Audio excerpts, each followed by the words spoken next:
Alright, so here it is. Ihopkc and me.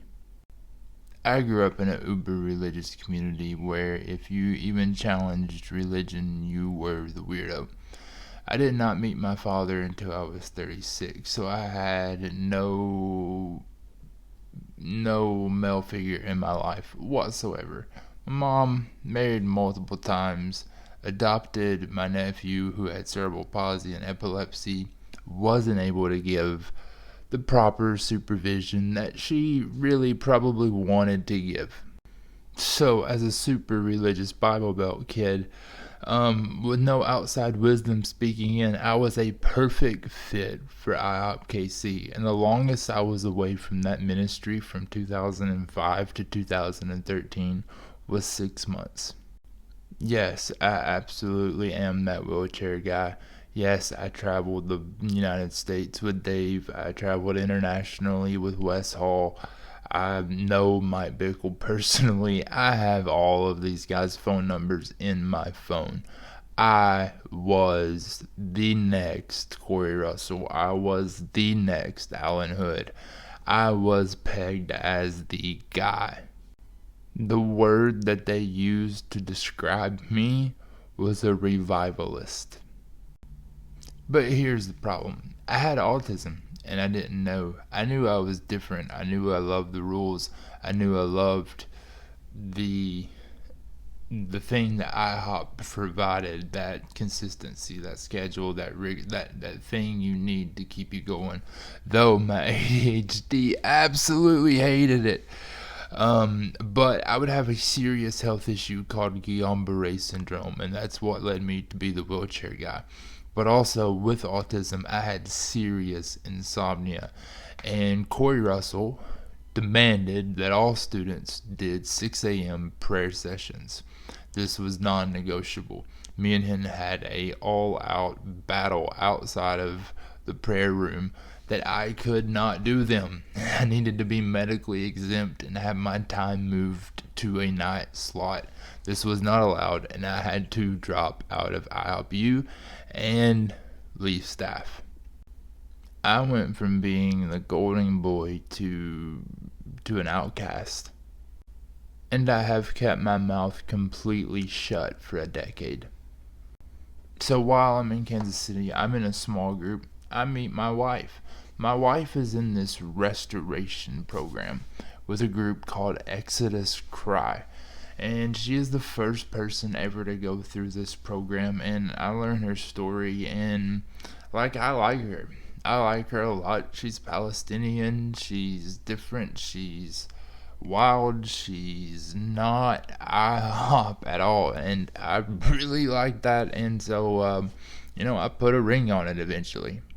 But my wife was in this program with Exodus Cry because Exodus Cry was an anti-human trafficking organization, and my wife was trafficked by her family in Louisiana, and so she left in order to find safety in this place called IHOP. She didn't even know the words of what had happened to her, apart from hearing them randomly on a YouTube video on a stage at IHOP Kansas City. She had no context to what had happened to her. And I have read the statement from Exodus Cry distancing themselves from Mike Bickle. But here's the facts. Mike Bickle was absolutely part of the founding of Exodus Cry.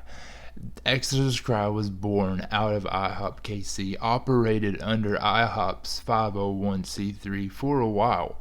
A lady did give Benji a bunch of money, and he started all of his 501c3s on his own. But with the backing, with the information, with the wisdom and guidance of Mike Bickle. So I don't care what they put out. I was there. I heard the stories. I was there as it was happening. Mike Bickle gave Benji the idea to start the whole program. So, getting back to the restoration department. They had someone named Keisha Hatfield directing this department. Now, Keisha was a recent graduate from, I think, Azusa Pacific or somewhere. Bachelor's degree, no clinical hours, nothing, no record of human trafficking, nothing. Just wanted to be a part of it.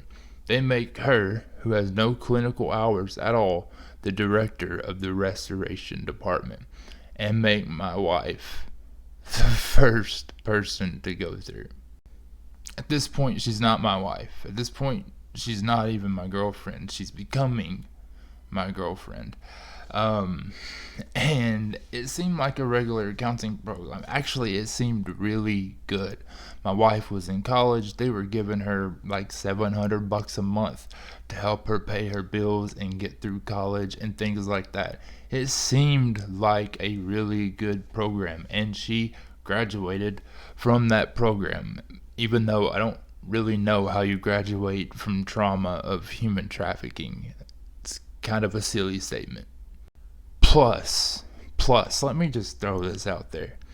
If this lady had any idea of what she was doing, she would have known my wife was autistic from the very first meeting. So I asked my wife, well, my girlfriend, to marry me. She says yes. And I have nothing happening in Kansas City. I'm literally working at Office Depot. I can't find anything. And so we decided to get married and move to Kentucky, where I had some family. And it was a horrible idea. The coal companies were collapsing. The economy in eastern Kentucky was going through the opioid epidemic. Everything was collapsing. It was stupid. We should not have done it. We should have stayed in Kansas City, departed from IHOP, departed from Exodus Cry, got a job somewhere else besides Office Depot, in a shipyard, anywhere, I don't know. Found something else. It was a bad idea. To my Palestinian Cajun wife, I am sorry. 2 days after my wedding, my wife is outside on the back deck, and she's having a conversation, and I can tell she's emotional. And she's talking to Keisha, and Keisha has convinced her that Eastern Kentucky is not good enough for her, and that we have to move, and we have to move instantly. It doesn't matter where we move, but we have to go. And at this point, I am pissed at IHOP for the way they just left me high and dry. Exodus Cry doesn't have anything positionally for me, so I reach out to a friend who I traveled with, Billy Humphrey. I went to his church every single weekend during the awakening for over a year. My wife and I explicitly explained to Billy, we don't have support. We don't have family. We don't have the IHOP missionary way of living. Billy guaranteed me that between teaching with IHOP and student ministries and this and that, he would keep me at about $2,500, which at that point in 2009, family of two, yeah, you can live on that. I got $500 and no explanation. So I get a job at Apple. I go part-time at IHOP, and the whole entire time that I'm at work, Keisha is in my wife's ear, expressing how bad Atlanta is, expressing how bad I am, expressing how I'm not doing enough, expressing how we live is not good enough, expressing, convincing, to the point where it had caused so much division that my marriage was literally on the rails. Now listen, when you have two people who have PTSD, well, CPTSD, where you're constantly reliving stuff, autism, and religious nutso all around you, you're going to have some crazy outburst, which was what was going on. I mean, I'm not going to go into details, but it was wild. And so we moved back to Kansas City. Actually, Exodus Cry pays for my wife to move back to Kansas City and leaves me in Atlanta.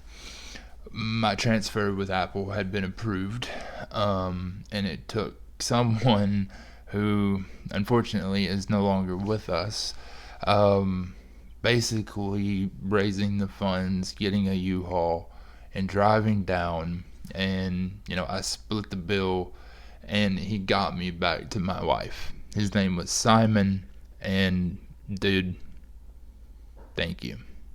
So they had my wife working at what's called a safe house.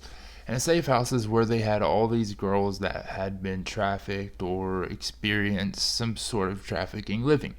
And this safe house was supposed to be completely, off the grid, which is fine. But not when my wife works there. You cannot keep that from a husband. And so they were trying to, and it didn't work because I work for Apple, and it didn't work. So I knew the safe house. No girl that was in that safe house finished the program. They all left because of Exodus Cry's over-controlling, overbearing nature. Couldn't talk to family, couldn't talk to friends, couldn't talk to anyone. All kid supervision visits, like they controlled money, they controlled everything. So during this time, they're interviewing my wife, and if I speak out at all at this point, it doesn't go well for me because they have her convinced that they are her family.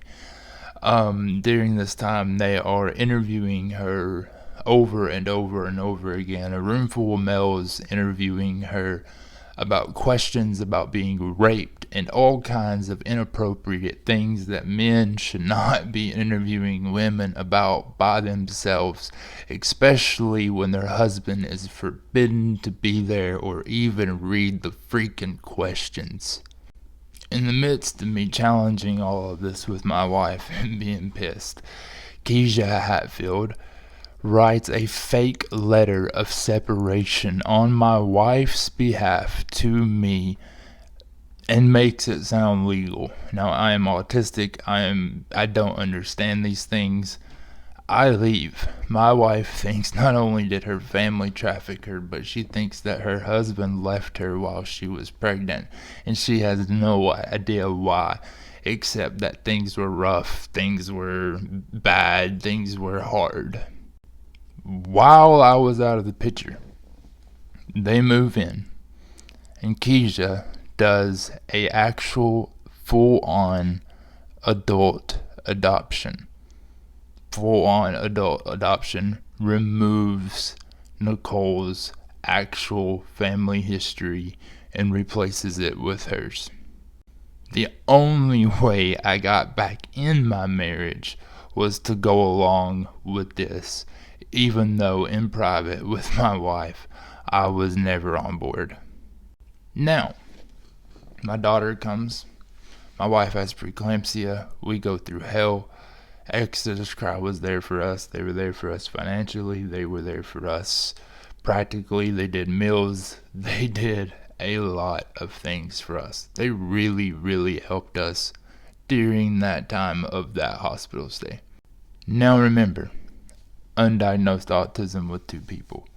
I am begging Benji. I am begging other leaders for help to find me some counseling. They send me to some random people, some dude named Eric Spady. People who would meet with me once call me flaky, say I'm faking everything, and blame me, just straight out. When really, it was sexual abuse from childhood. It was being tied up and beaten as a child. It was autism. It was ADHD. It was all those things rolled up into one brain. Because of the hospital stay and the missed work, we reach out to Exodus Cry for help. And initially, they had been so willing and so nice and so helpful. And all of a sudden, Jonathan wasn't doing enough. And this was coming from Keisha. I don't know that Benji got asked at this point. And it was, even though I was working as a swimmer, the Red Cross training from 4 a.m. to 12, and then from Apple from 12 to 9 or 10, 6 days a week. I wasn't working enough, and I wasn't providing or doing enough according to them. And so the problem was me, and that she needed to leave me to find stability. But this did come from Keisha. So one day, I'm so fed up with this at this point. I'm drinking to mask my autism, because my autism is sending me through the roof with all that's going on. And I'm starting to love Jim and Jack and Woodford and Red, Four Roses, and you name it. But that's what autistic people do when they don't know they have autism. But I get a job offer in California, and I take it, and it goes well for a few years until our third child gets here. And that's when I hit a wall of autistic burnout from preaching 600 times a year, from alcoholism, from autism, from the pressures of a third child, from all of those things built in, from having a wife that I don't understand, from having a mother-in-law show up at my house and try to convince my wife that I am evil every other day, unannounced, showing up at church services, causing drama after drama after drama after drama. Yeah, I was drinking. I should have realized the red flags with Exodus Cry. Not being allowed to be in the room when my wife was being interviewed, not being allowed to be there when she was publicly speaking. But when you hit autistic burnout, you move back, you go back to whatever's familiar. And Kansas City was that place, and so we went back to Kansas City and we reached out to Exodus Cry, and initially they were receptive of us because Keisha had moved on. They had broke away at this point. From now on, Keisha not really involved. I still don't know if Keisha told Benji everything that was going on. I don't. But I did voice my concerns multiple times and was met with, it's her department and he has nothing to do with it, even though he's the director of the organization. Make that make sense. Back up a second. Our third baby was a 21-day hospital stay. And I had to go back to pastoring during and immediately after. Alcohol. So Exodus Cry and IHOP pitch themselves as being fathers, mothers. That's their slogan. They don't have, I have no father written on their forehead. I have no mother written in their eyes. That's what they used to go off of. Well, it's completely, totally a lie. And here's the rest of the story. For the first few months we were back, Exodus Cry was super supportive.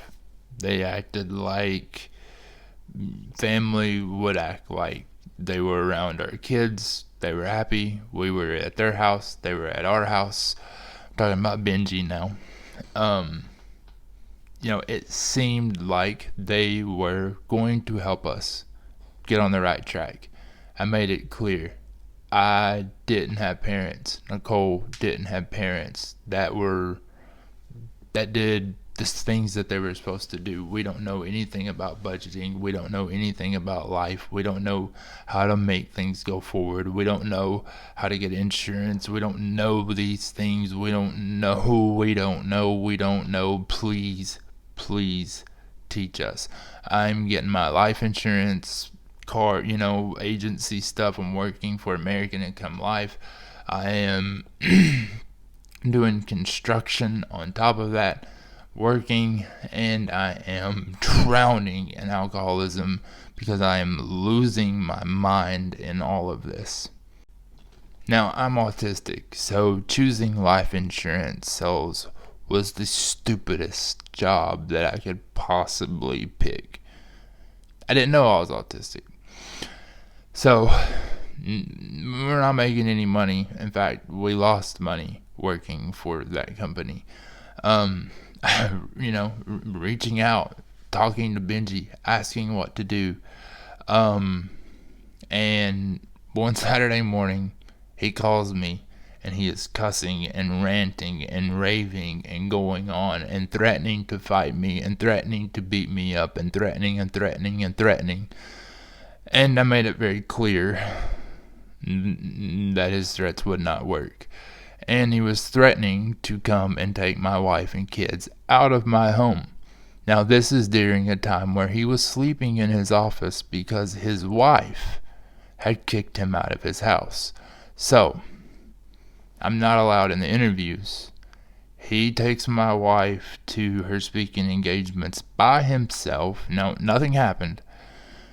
And now when his wife kicks him out, he tries to come and get my family. So, as a husband, this is looking one way. And I responded one way. And I got other leaders involved to prevent it. And I tried to follow up for years and years, Corey Russell.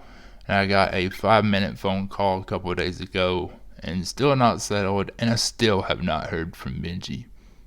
The whole thing was that I'm not making enough money. 85% of autistic people are chronically unemployed. None of us are making enough money. All of us have GoFundMes. All of us need help. If an autistic person doesn't have family, then an autistic person is going to need their friends to be their family. And you didn't know I had autism, but I asked and asked and asked for help, for you to get me to the people who would know that I had autism. And you promised me you would, and you never did. And on top of that, you tried to over and over and over again, from Keisha and then from you, rip my family apart. I reached out to Corey, Lenny LaGuardia. They did absolutely nothing. Back in 2008, just as a side note, I confronted Stuart Greaves on sexual abuse from someone. I'm not going to mention names, anything like that besides his. He was more concerned about how I got his phone number than the girl who got abused. These are the people who founded Exodus Cry. So think twice before you give, before you support, before you promote, and before you engage with this organization. Because this is what they've done to me. And it's 2024, and I'm still suffering the trauma and consequences of getting involved with that organization. I had a 45-minute conversation with them yesterday. 45 minutes. And I warned them that if they don't do the right thing, that I'm not going to back off. And I'm not. And the right thing is that Benji publicly owns all of this stuff. That Benji owns what happens under his watch. All those girls who went through those houses, the stuff that my wife went through, all of the recordings and things like that, none of that is to ever be used. We didn't get any of the footage that you ever recorded of us. None of our stories ever got shown to us. None of it. Everything you gave to us was underlined by you recording us. And the excuse I got in this conversation was Benji didn't know, Benji didn't know, Benji didn't know, which is the same excuse that David Slyker and Isaac Bennett and everyone at Ihopkc is using to cover up Mike Bickle and all of his abuses. And now that kids are involved, all of a sudden they're freaking running like dogs who have heard firecrackers. I got the same thing from them, and I called them out on it, and I said to them what I just said just now. It's his organization. It's his responsibility. Point blank, it happened in his house. I don't care if he says he didn't know. He is responsible.